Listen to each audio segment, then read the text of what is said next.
2024ची जी काही आपली दीप अमावस्या आहे त्याच्याबद्दलची सगळी माहिती मी या व्हिडिओमध्ये दिलेली आहे. तर सगळ्यात पहिलं आपण इथे गणपतीपासून स्टार्ट करूयात. तर सगळ्या प्रारंभाचं जे प्रतीक आहे ते आपला गणपती आहे. तर गणपतीची स्थापना मी इथे केलेली आहे. त्याच पद्धतीने मस्तपैकी जे काही आपली एक समई मी इथे अशी घेतलेली आहे, जिला मी साडी आणि गजरा तसेच दागदागिने घालू शकू. त्याच पद्धतीने मी इतर जे काही माझे दुसऱ्या ज्या समई आहेत त्या देखील मी इथे स्वच्छ करून पुसून छान रीतीने घेतलेले आहेत. तर त्याला आपण आता गंध लावूयात. तर ते गंध लावत असताना मी ते गंध लावून वरती त्याला हळदी कुंकू असं मी ते लावलेलं आहे. तर ही जी काही अमावस्या असते तर ती अमावस्या आपण खास म्हणजे दिव्याची आवस असं म्हणून त्याला आपण संबोधतो. तर कुठे कुठे ती दीप अमावस्या अशी संबोधली जाते. तर ही जी अमावस्या असते ही अमावस्या आषाढचा शेवट आणि श्रावणाची सुरुवात करणारी असते. तर सोमवारी आलेली अमावस्या असते, त्यामुळे त्या अमावस्याला आपण काय म्हणायचं तर सोमवती अमावस्या असं म्हणायचं. याला कोणी गटारी अमावस्या म्हणतात तर कोणी दीप अमावस्या. तर आपण ह्या सगळ्या दीप अमावस्येची म्हणजेच दिव्यांच्या अवसेची जी काही कथा आहे ती आता आपण इथे जाणून घेऊयात, किंवा त्याचं जे काही महत्त्व आहे ते आपण आता इथे आपण जाणून घेऊयात. हे जे काही दीप अमावस्या आहे ह्या दिवशी घरातले आपण सर्व काही जे काही दिवे असतील, निरांजने असतील, समया असतील हे सगळं स्वच्छ करून घ्यायचं. तर इथे मी असं सगळ्या दिव्यांना किंवा समयांना मी पूर्ण गंध लावून घेते. त्याच पद्धतीने सगळ्यांना आधी छानपैकी हळद लावून घेते आणि पूर्ण हळदी लावून झाल्यानंतर मी कुंकू देखील त्यांना समर्पित करते. तर अशा प्रकारे दिव्यांना जितकं सजवता येईल तितकं आपल्याला सजवायचं आहे आणि शक्यतो तुपाचे दिवे लावायचे आहेत, कारण की तुपाच्या दिव्यांनी जे काही म्हणजे जो काही ऑरा तयार होतो तो खूप पॉझिटिव्ह असतो. तर तो आपल्याला घरामध्ये आत्ता सध्या हवा आहे आणि ते जे काही पॉझिटिव्ह वेव्स असतील घरातले ते अजून द्विगुणित होतात आणि घरामध्ये एक चांगली एनर्जी मेंटेन राहते. तर अशा प्रकारे आपण ह्या दिव्यांना काय केलेलं आहे तर गंध लावलेला आहे, हळद लावलेली आहे आणि आता मी कुंकू देखील त्यांना लावत आहे. त्याच पद्धतीने गजरांनी ह्या सगळ्या दिव्यांना नटवायचं आहे, कारण की आजपासून पुढे सगळ्या सणांची सुरुवात होते. तर ह्या सगळ्या सणांना आपण काय करायचं आहे दिव्यांनी सेलिब्रेट करायचं आहे. तर सगळ्यांना त्यासाठी अशा रीतीने सजवून घ्यायचं आहे. जेवढे तुमच्या घरामध्ये दिवे असतील त्यांना स्वच्छ धुवून आपण त्यांना अशा पद्धतीने नटवायचे आहे. ते मी करत आहे.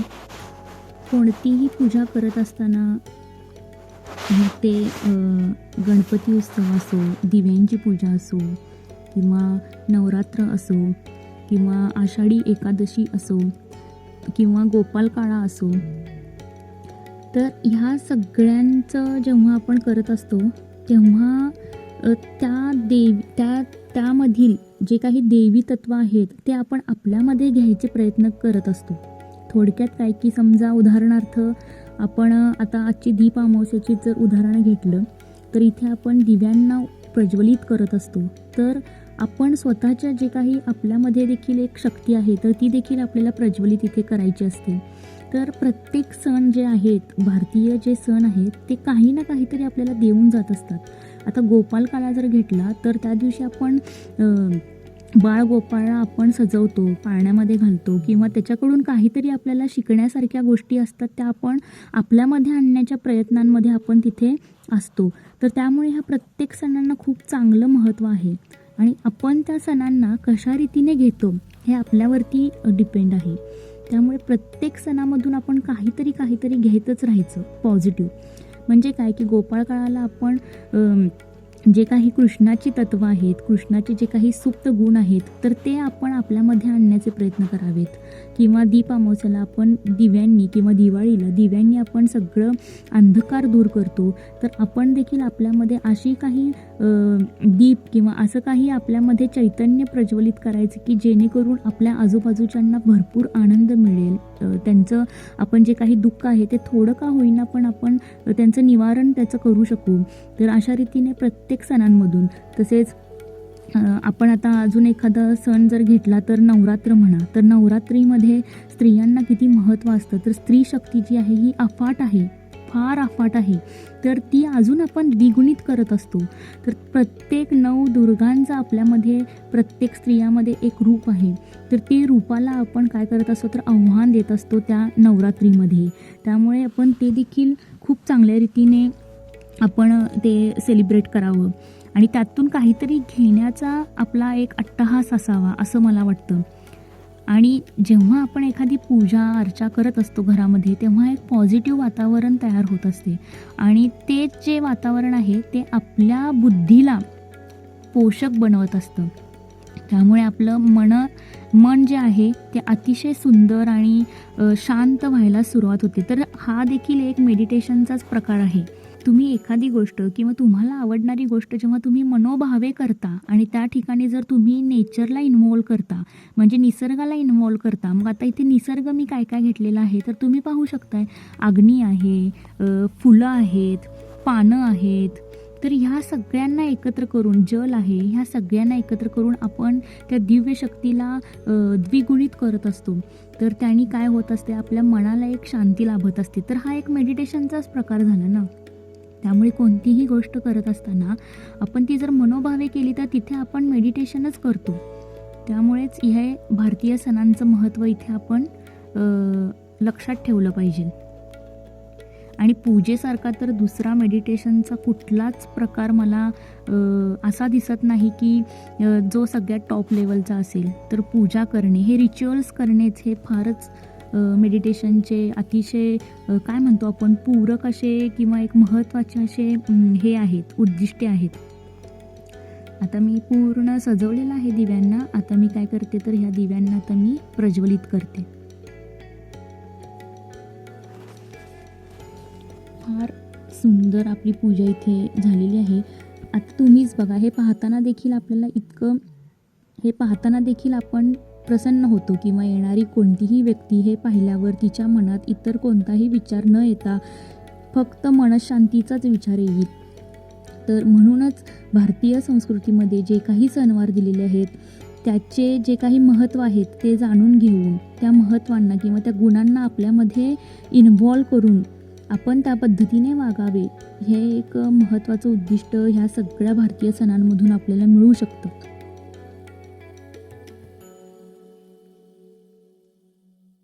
त्याच पद्धतीने जी काही आपण पूजा करणार आहोत तिथे धूप, अगरबत्ती, त्याच पद्धतीने रांगोळी, ह्या सगळ्यांच्या समवेत आपल्याला ही दीप अमावस्या पार पाडायची असते. की दीप सूर्याग्नी रूपस्तव तेजसः तेज उत्तमं गृहान मत्कृतः पूजा सर्व कामय प्रदो भव. अर्थ काय आहे की हे दीपा, तू सूर्यरूप आणि अग्निरूप आहेस, तेजामध्ये तू उत्तम तेज आहेस. माझ्या पूजेचा तू स्वीकार कर आणि माझ्या सर्व इच्छा पूर्ण कर. तर अशा प्रकारे आपण जे काही हा मंत्र होता तो त्याची प्रार्थना आपल्याला इथे करायची आहे. दीपपूजन केल्याने घरात धनधान्य आणि लक्ष्मीचा वास राहतो, अशी पूर्वापार चालत आलेली जी काही श्रद्धा आहे ती आपण इथे पार पाडत असतो. त्याच पद्धतीने थोडक्यात सांगायचं म्हणजे काय की पूर्वीच्या काळी दिवे नसल्याने किंवा लाईट्सचा कमतरता असल्यामुळे पावसाळ्यामध्ये घरात जास्त अंधार होत असावा. त्यामुळे घरातील सगळे दिवे आपले सुस्थितीत असावेत आणि त्याची देखभाल केली जावी, म्हणून ही कदाचित रीत पाळली जात असावी असं मला तरी वाटते.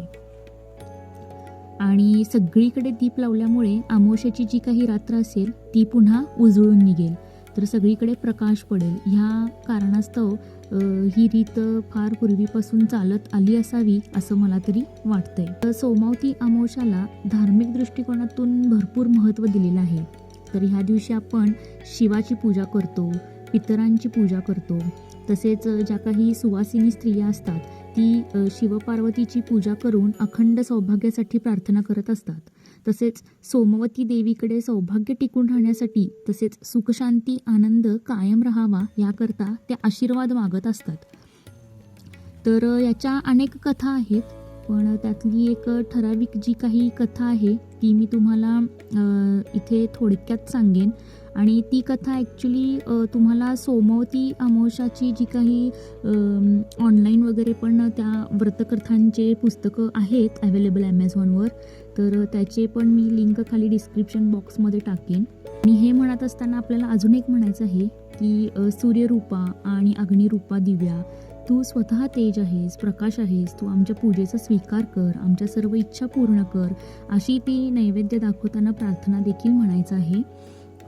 तसेच ह्या दिव्यांच्या अमावस्येला आपण गुळाचं पाणी करून त्यामध्ये कणिक भिजवली जाते आणि त्यापासून दिवे देखील बनवले जातात. तर ते खूप पौष्टिक दिवे असतात आणि त्या दिव्यांचा देखील मान आहे जो दक्षिणेकडे तोंड करून ठेवायचा असतो.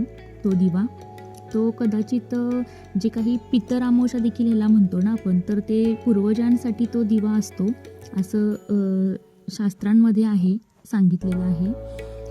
तर आपल्याला माहितीच आहे की हिंदू धर्मामध्ये दिव्याला शुभ कार्याचे प्रतीक मानलेलं गेलेलं आहे. त्यामुळे आपल्या भारतीय संस्कृतीमध्ये ह्या दिव्यांचे अतिशय खूपच महत्त्व दिलेलं आहे. तर हे जे काही आहे ते समृद्धीचं एक प्रतीक मानलं गेलेलं आहे. त्यामुळे आषाढ महिन्याच्या शेवटच्या दिवशी दीपपूजन करून दीप अमावस्या आपण साजरी करतो. आणि ह्या दिव्यांची पूजा केल्यामुळे देवाची आपल्यावरती कृपा राहते. आयुष्यातील जो काही अंधकार आहे तो दूर जातो. आयुष्य जे काही आपले आहे ते प्रकाशाने उजळते, असं धार्मिक शास्त्रांमध्ये किंवा धार्मिक मान्यता याला आहे. त्यामुळे घरामध्ये सुखशांती राहते असं मानलं जातं. तर अशा प्रकारे आपण आणि काही ठिकाणी ह्या म्हणजे महाराष्ट्रामध्ये ह्या अमावस्याला गटारी अमावस्या म्हणून देखील ओळखलं जातं. तर ही शेवटची अमावस्या असते आणि इथून पुढचा जो काही काळ येतो तो म्हणजे श्रावण काळ असतो. म्हणूनच ह्या दीप अमावस्याला दिव्यांची खास आरास केली जाते, जेणेकरून जे काही अंधकार असेल तो आज सगळा मिटून जावा आणि येणारे सगळे दिवस आमचे प्रकाशाने आणि प्रकाशमय व्हावेत, असं ह्या थोडक्यात दीप अमावस्याचं महत्त्व आहे. तर ह्यासाठी जी काही एक कथा आहे ती ॲक्च्युली अजून भरपूर कथा आहेत, पण मला त्यातली एक महत्त्वाची कथा वाटते ती मी इथे सांगते तुम्हाला. तर ती कथा आपण इथे वाचूयात. तर तामिळ प्रांतात पशुपती शेट्टी नावाच्या गृहस्थाला विनीत आणि गौरी नावाची 2 मुले होती. त्या दोघांनी स्वतःच्या विवाहापूर्वीच भविष्यात होणाऱ्या आपापल्या मुलांचे विवाह परस्परांच्या मुलांशी लावून घ्यायचे असे ठरवले. पुढे विवाहानंतर यथाकाल गौरीला 3 मुली झाल्या. त्यांपैकी धाकटी मुलीचे नाव सगुणा होते. विनीतला 3 मुलगे झाले. पुढील काळात गौरी श्रीमंती उपभोगत होती, परंतु विनीतला दुर्दैवामुळे अचानक दारिद्र्य आले. त्यामुळे लहानपणी भावाला दिलेले वचन न पाळता गौरीने आपल्या 2 मुलींचे विवाह दुसऱ्या श्रीमंत मुलांशी करून दिले. धाकट्या सगुणाला आईचे वागणे काही आवडले नाही. तिने आईचा विरोध मोडून विनीतच्या धाकट्या मुलाशी लग्न केले. गरिबीतही ती आनंदाने संसार करू लागली. आई वडिलांनी रागाने तिच्याशी संबंध तोडून टाकले. पुढे एकदा त्या राज्याचा राजा एके ठिकाणी स्नानासाठी गेला. स्नानाच्या वेळी त्याने आपली बहुमूल्य अंगठी काढून जवळच्या कट्ट्यावर ठेवली होती. ती अंगठी खाण्याची वस्तू समजून एका घारीने पळवली. मात्र ती खाण्याच्या लायकीची नाही हे कळताच तिने ती अंगठी नेमकी सगुणाच्या घराच्या छपरावर टाकली. ती सगुणेला मिळाली. सगुणाने चौकशी करता तिला ती अंगठी राजाची असल्याचे कळाले. प्रामाणिकपणे ती राजाला नेऊन दिली. राजाने खुश होऊन तिला मोठ्या रकमेचे बक्षीस दिले. शिवाय तिला आणखीन काही हवे असल्यास मागण्यास सांगितले. तेव्हा तिने येत्या शुक्रवारी अमावस्येला फक्त माझ्या घरी दिवे लावलेले असतील, बाकी पूर्ण राज्यात कोणीच दिवे लावू नयेत अशी इच्छा प्रदर्शित केली. राजाने तशी दवंडी पिटण्याची व्यवस्था केली. त्याप्रमाणे आषाढ अमावस्येला सगुणेच्या घराव्यतिरिक्त संपूर्ण राज्य अंधारात बुडून गेले. इकडे सगुणाने घरात सर्वत्र दिवे लावले. नंतर तिने आपल्या 2 दिरांना घराच्या पुढच्या आणि पाठच्या दारात उभे केले. तिने घराच्या पुढच्या दारात उभ्या असलेल्या दिराला सांगून ठेवले की जी जी सवाशीण बाई घराघरात प्रवेश करून बघेल तिच्याकडून मी पुन्हा कधीही हे घर सोडून जाणार नाही असं वचन घ्यायचे आणि मगच तिला बाहेर जाऊ द्यायचे. तिन्ही सांजच्या वेळी माता लक्ष्मी देवी त्या राज्यात आली. तिला सर्वत्र अंधार दिसला, मात्र सगुणाचे घर दिव्यांच्या प्रकाशाने उजळले होते हे दिसले. तिथे जाऊन लक्ष्मी माता सगुणाच्या घरात प्रवेश करू लागली. तेव्हा तिथे उभ्या असलेल्या दिऱ्याने सगुणाने सांगितल्याप्रमाणे आधी शपथ घ्यायला लावून मगच तिला घरी येऊ दिले.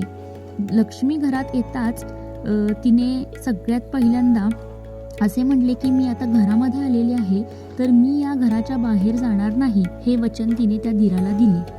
आणि लक्ष्मी घरात येताच आधीपासून घरात असलेली दारिद्र्याची देवी अक्काबाई तातडीने मागच्या दारातून बाहेर पडू लागली आणि तिथे उभे असलेल्या दिराला तिने आधीच सगुणाने सांगून ठेवले होते की आपल्या घरातून जाणारी प्रत्येक बाई तिला एक वचन द्यायला सांगायचे आणि ते वचन म्हणजे मी पुन्हा कधीही या घरात परत येणार नाही हे वचन घेऊनच आपण त्या बाईला घराच्या बाहेर सोडायचे.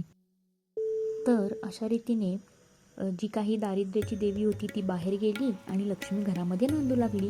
तर तेव्हापासून सगुणेला त्या पूर्ण गावामध्ये लक्ष्मीचेच रूप मानले गेले. तर अशी होती ही